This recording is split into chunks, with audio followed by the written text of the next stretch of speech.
Gre za rusko borilno veščino, ki jo je v Maribor pripeljal ruski trener pred približno 12 leti, ko se je odločil, da bo živel v Sloveniji.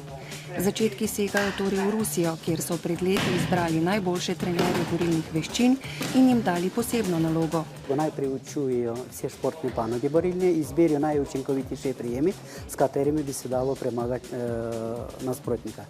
Bilo veliko kriminala, bilo veliko takvini, policisti morali. Ta športna panoga je bila posebno ustanovljena za policijo in za vojsko. Uspešno jo je uporabljal še KGB, pa tudi dijaki primetne šole že poznajo njeno pravo vrednost. Varnostniki, ki delajo recimo na javnih zbiranjih v trgovinah, pa tudi resni stražarji, morajo vladati določene tehnike samoobrambe. Tega vsega se lahko naučimo tukaj v sambu. V bistvu sambo tudi pomeni bo slovensko samoobramba brez orožja. Sambom pa se ukvarja tudi veliko bolj znan zemljan. Vladimir Putin je dostиг vidne uspehe na tem področju, zelo podpira tisto športno panogo sambo. Vsako leto v Moskvi poteka pokal predsednika Rusije.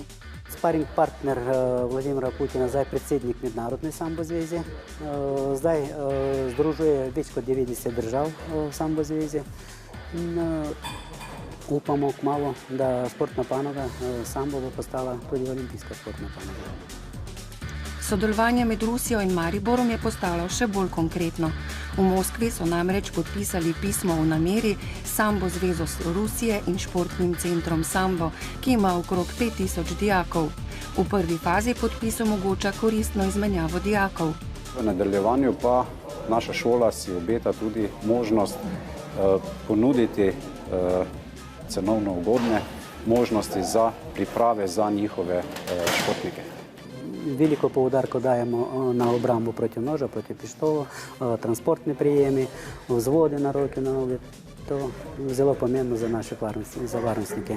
Zadevo smo razširili tudi tako, da seveda je dostopna v večernih urah tudi vsem našim dijakom in pa seveda tudi študentom naše višje šole. Tako da gre za eno tako širšo gledanje.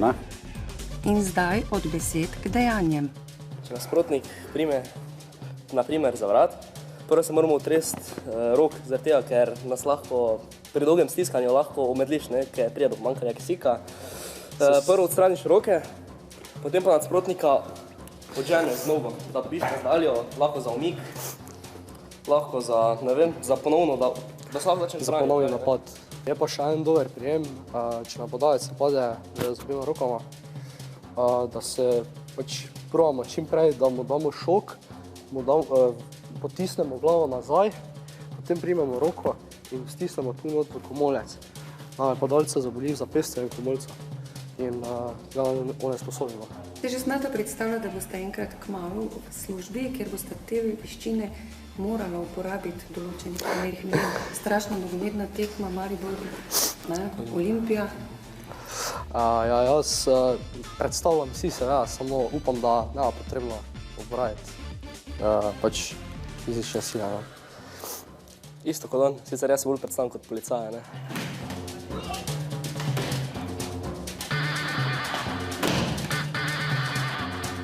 Je boljše, da imata ta znanja samba, ali bi bilo boljše imeti pištolo? Jaz mislim, da je boljše imeti znanje samba, ker pištola je tak, človeka streljiti ni glih lahko. Dosti teže je, ko pa narediš en prijem ali pa met, pa je bolj kot ne cel, da poškoduješ hujše. Se pri met lahko prije tudi težjih poškodb, zloma rok, če bi nesrečno pade, če ne zna padati. Sam pištola je pa le orožje. Koliko je kaj puncem všeč to, da znate tudi? Jaz mislim, da je kar všeč. Po mojem tudi, ja. Za vsak primer oziroma za primer samoobrambe pa ponovimo še enkrat. Šok, pa tu, pa dol.